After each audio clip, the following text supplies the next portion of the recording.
नमस्कार, ओम आराधना चैनल में आपका हार्दिक स्वागत है। आइए सुनते हैं सबसे बड़े शिव भक्त की अनोखी कहानी। इससे पहले कि वीडियो शुरू करें, आप सभी लोग से हाथ जोड़कर निवेदन है कि प्लीज लाइक, शेयर और सब्सक्राइब करें चैनल को। भोले भंडारी संकटों से उबारते हैं, मुश्किल घड़ी में राह दिखाते हैं, तभी तो भक्त क्या देवता भी अपने कष्टों के निवारण के लिए भोले भंडारी की शरण में जाते हैं। शिव का ऐसा ही एक धाम है बैजनाथ धाम। भोले भंडारी संकटों से उबारते हैं, मुश्किल घड़ी में राह दिखाते हैं, तभी तो भक्त क्या देवता भी अपने कष्टों के निवारण के लिए भोले भंडारी की शरण में जाते हैं। शिव का ऐसा ही एक धाम है बैजनाथ धाम। कांगड़ा के बैजनाथ धाम में महादेव के सबसे बड़े भक्त ने अपनी भक्ति की परीक्षा दी थी। अपने 10 सिरों की बलि देकर रावण ने लिख दी भक्ति और आस्था की नई कहानी।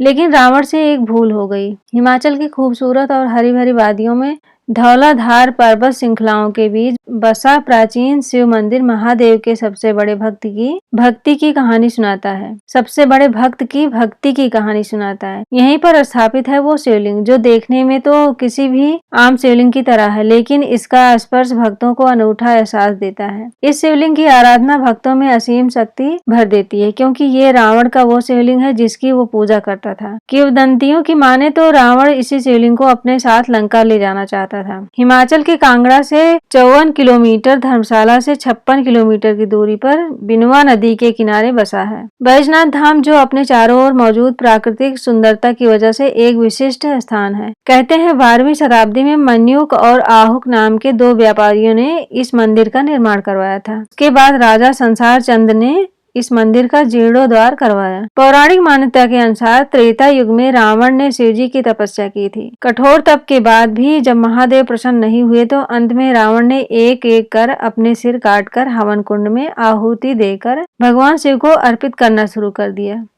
10वां और अंतिम सिर कट जाने से पहले शिवजी ने प्रकट होकर रावण का हाथ पकड़ लिया और एक वैद्य की तरह ही रावण के सभी सिरों को पुनः स्थापित कर दिया। रावण की तपस्या से प्रसन्न होकर शिवजी ने उसे वरदान मांगने को कहा। रावण ने कहा, मैं आपके शिवलिंग स्वरूप को लंका में स्थापित करना चाहता हूँ। शिवजी ने तथास्तु कहा और अंतर्ध्यान हो गए। अंतर्ध्यान होने से पहले शिवजी ने अपने शिवलिंग स्वरूप को 2 चिन्ह रावण को देने से पहले कहा था कि इन्हें जमीन पर मत रखना। जब रावण लंका को चला तो रास्ते में गोकर्ण क्षेत्र में पहुंचा तो रावण को लघु शंका लगी। उसने बैजू नाम के ग्वाले को सब बात समझाकर शिवलिंग पकड़ा दिया और शंका निवारण के लिए चला गया।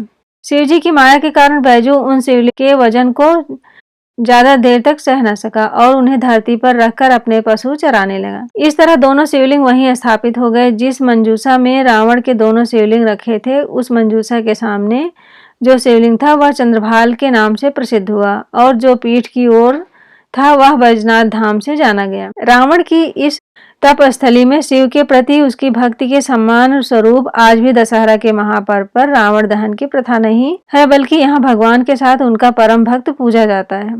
नागरा शैली में बना बैजनाथ मंदिर शिल्पकारी का उत्कृष्ट नमूना है। मंदिर में प्रवेश के 4 द्वार धर्म, अर्थ, कर्म व मोक्ष को दर्शाते हैं और कहते हैं जो भी श्रद्धालु धर्म के रास्ते मंदिर में प्रवेश कर अर्थ और कर्म द्वार को पार करता है वो निश्चित ही मोक्ष को प्राप्त होता है। बैजनाथ मंदिर परिसर में मुख्य मंदिर के अलावा कई और भी छोटे छोटे मंदिर हैं, जिसमें भगवान गणेश, माँ दुर्गा, राधा कृष्ण व भैरव बाबा की प्रतिमाएं विराजमान है।